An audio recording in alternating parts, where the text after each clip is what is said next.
De una. Vente conmigo de una.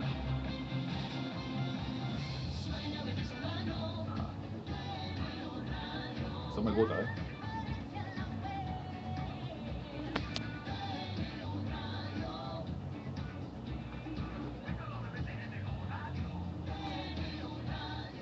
Gerencia para Todos con Rafael Nieves.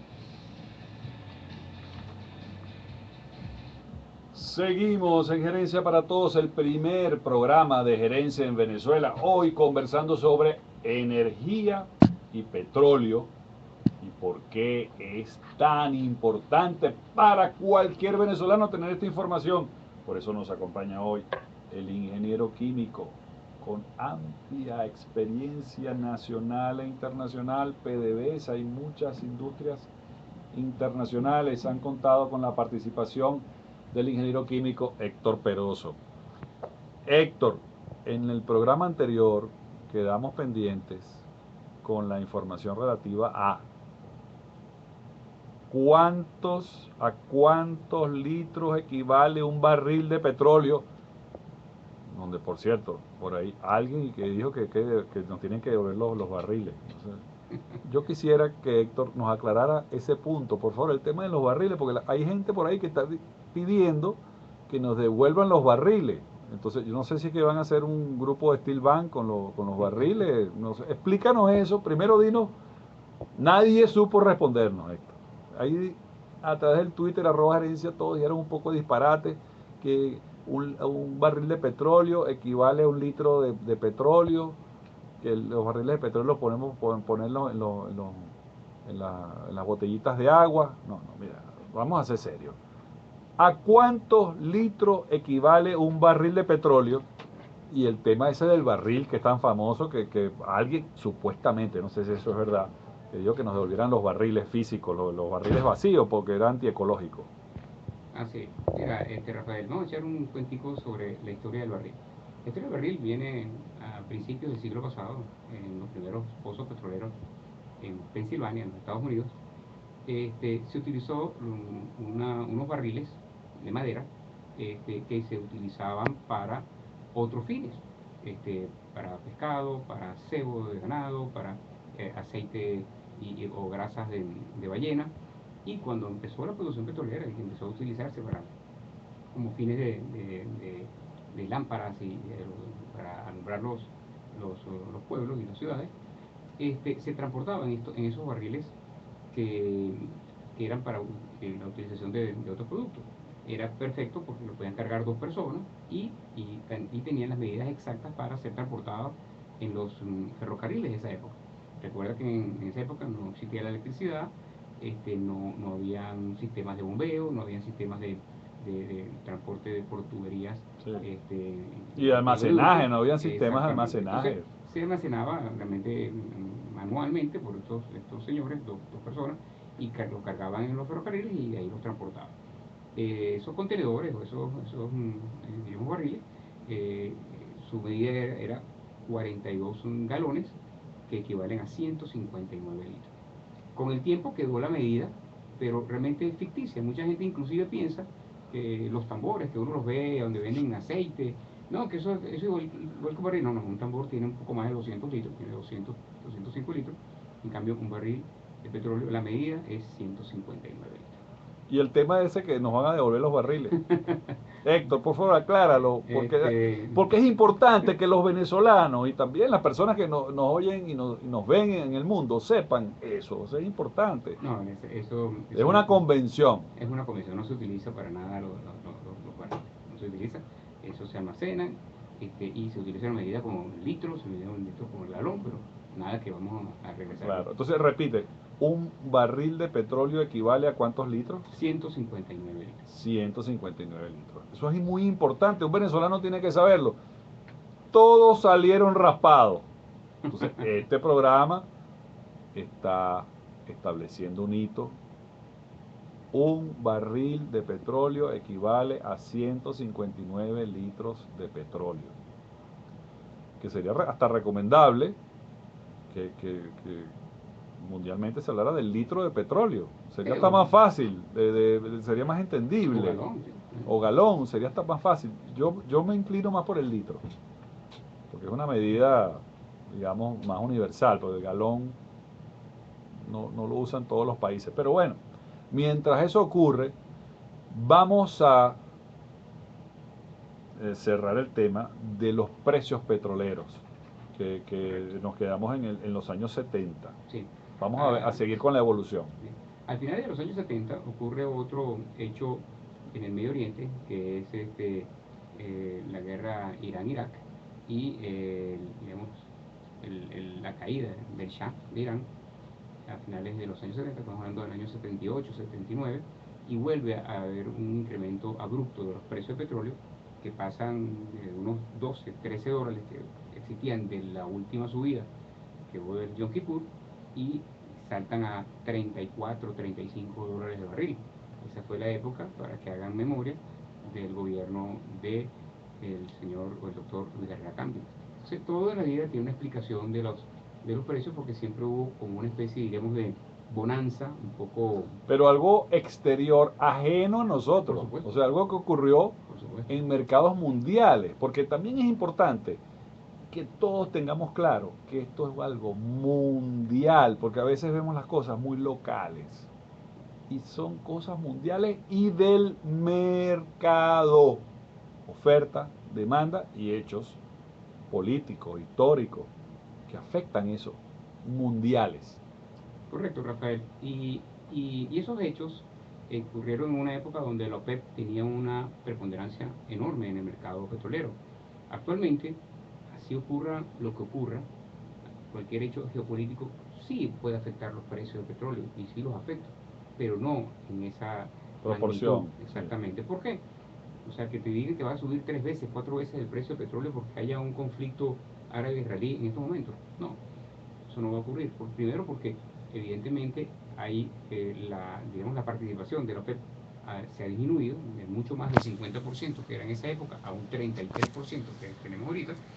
Y segundo, que los países también se han, digamos, preparado para épocas donde haya conflictos y evidentemente tienen grandes, digamos, depósitos para Y almacenar yo iba a ese crudo. tema, ¿no? Porque también leí y escuché que muchos países compran petróleo a la baja y acumulan, inclusive inyectan pozos con ese Eso es petróleo correcto. comprado, Eso es correcto. de modo que puedan soportar cualquier fluctuación hacia al alza e inclusive inyectar ese petróleo a los mercados de modo que puedan mantener el precio. Eso es correcto. Ahorita Estados Unidos tiene una gran capacidad para de almacenaje de crudo, inclusive subterráneo, enorme, de millones y millones de barriles. Y les hace, obviamente, no depender posiblemente de la exportación petrolera de otros países por varios meses. El petróleo, volviendo al caso digamos, de los precios, luego de esta guerra Irán-Irak y de la caída de Shah, empezaron a mantenerse dentro de unas bandas ligeramente estables e inclusive se fueron mucho a los bajos precios ya a finales de los años 90. ¿Qué pasó a finales de los años 90? Hubo digamos, una sobreoferta en el mercado propiciada por países como Arabia Saudita y también por incumplimientos de países de la OPEP que no acataban Las cuotas. las cuotas. Entonces hubo mucho, digamos, sobreoferta, desorden también en ese sentido, que hizo que los precios del petróleo se vinieron muy deprimidos hacia finales del siglo, finales de los años del siglo pasado. Y eso es lo que siempre mucha gente conoce como que, bueno, cuando llegó Chávez al poder, que consiguió un dólar con un precio bastante bajo.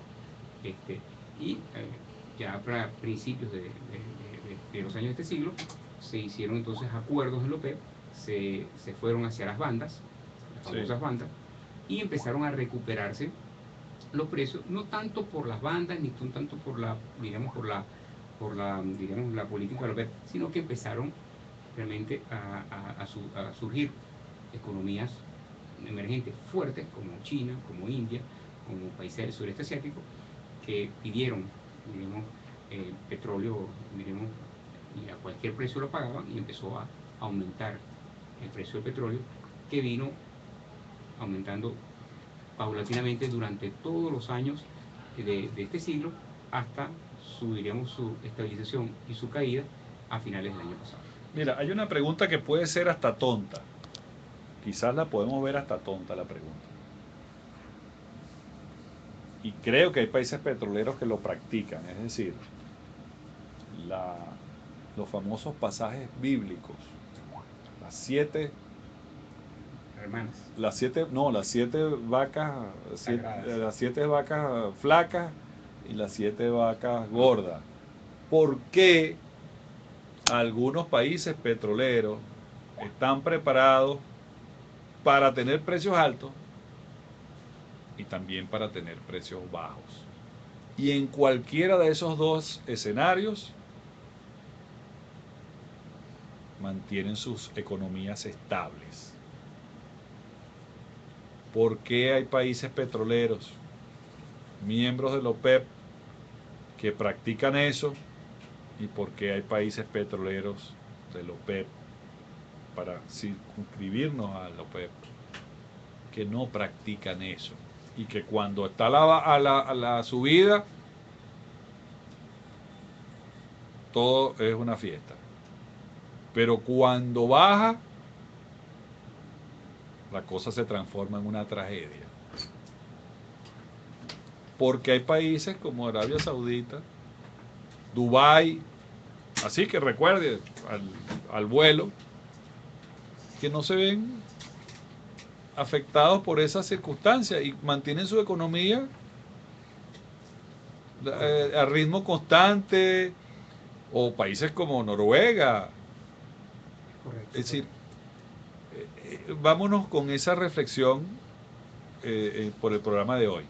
Sí, Rafael, fíjate, ¿qué es lo que ocurre? En países como los que acabas de nombrar, Arabia Saudita, Emiratos Árabes, Noruega, son países que evidentemente se preparan para tiempos de vacas flacas, de precio bajo, debido a que bien es sabido de que los precios no son, digamos, siempre van a estar altos o siempre tienen una caída, y también es muy difícil de predecir los precios. No es que aquí vamos a estar diciendo, no, que el año que viene van a estar en 100 barriles, no, es muy difícil decirlo. Entonces, son países que se preparan para la época de vaca flaca, hacen fuertes inversiones en áreas totalmente diferentes a petróleo. Arabia Saudita por lo menos tiene unas fuertes inversiones en Europa, en banca, en inversiones en finanzas, hasta en equipos de fútbol, en la Premier League. Varios equipos de fútbol son comprados por estos magnates árabes. Y evidentemente cuando tienen época digamos, de las vacas flacas, evidentemente esas inversiones le proveen a ellos los suficientes, digamos, divisas para que sus economías no se vean afectadas. Lamentablemente en Venezuela nunca hemos tenido esa política de inversiones, digamos, diferentes a petróleo. Siempre hemos apostado al petróleo. El petróleo es un excelente negocio, evidentemente. El petróleo es un negocio que tiene, digamos, unas ganancias 4 o 5 veces lo que realmente se vende a lo que realmente cuesta. Eso hace que sea un negocio Súper muy rentable. lucrativo. Sí. Entonces, evidentemente, se piensa aquí en Venezuela, no, pero ¿por qué no vamos a meter a invertir en banca, o vamos a invertir en alimentos, o vamos a invertir en transporte? O en vamos a otras invertir... fuentes de energía, Sí, inclusive, ¿no? exactamente. Entonces, si las ganancias son del 30%, del 40%, cuando con petróleo son O de... inclusive en otras industrias derivadas del petróleo, Sí, la petroquímica, correcto, o correcto. la industria de plástico, Sí. en fin, hay muchas áreas en las que el petróleo Nosotros tiene tenemos que incidencia. definitivamente esta lección de digamos, este último bajón de precios, que fue realmente dramático, pasar de $100 que teníamos nosotros en promedio en el año 2014 hasta octubre del 2014, y tener ahorita por debajo de 50, o sea, que hemos bajado a menos de la mitad.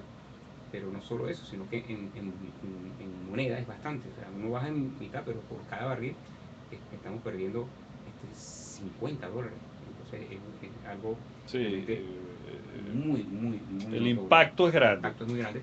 Y ahí es cuando nosotros entonces empezamos a sufrir escasez, empezamos a sufrir de necesidades, posiblemente tengamos problemas para pagar la deuda, esperemos que no, pero es porque definitivamente no hicimos las inversiones que muchos países petroleros las hacen, y que también sus políticas económicas diferentes de petroleras son bastante serias y muy enfocadas.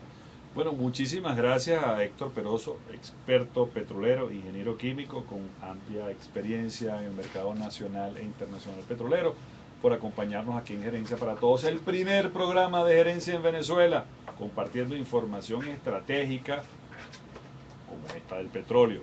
Este programa, Gerencia para Todos, nunca termina. Seguimos en las redes sociales, @gerencia todos, en Instagram, @gerencia para todos. En nuestra cuenta de YouTube puedes seguir examinando información útil, gerencial, financiera, para aplicar la gerencia en tu vida y ser más felices. Quiero recordarles que, como este programa no termina, estamos lunes, miércoles y viernes en Canal I a las 11 de la mañana, dentro en una sección, nuestra sección Gerencia para Todos, dentro de qué hay de nuevo, el programa y qué hay de nuevo en el Canal I. En TV Familia estamos los días lunes a las 9:30, martes a las 2:30, sábados a las 7:30 de la noche. En Ver TV Noticias, todos los lunes a las 7:30 de la noche. En Mágica, todos los días, 3 veces al día, 9 de la mañana, 3 de la tarde y 6 de la tarde, los microgerencia para todos.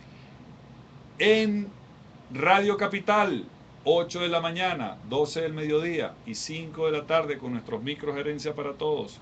Y igualmente en Melodía Estéreo en los mismos horarios. De modo que este programa no termina, sigue. Así que les deseamos una productiva tarde.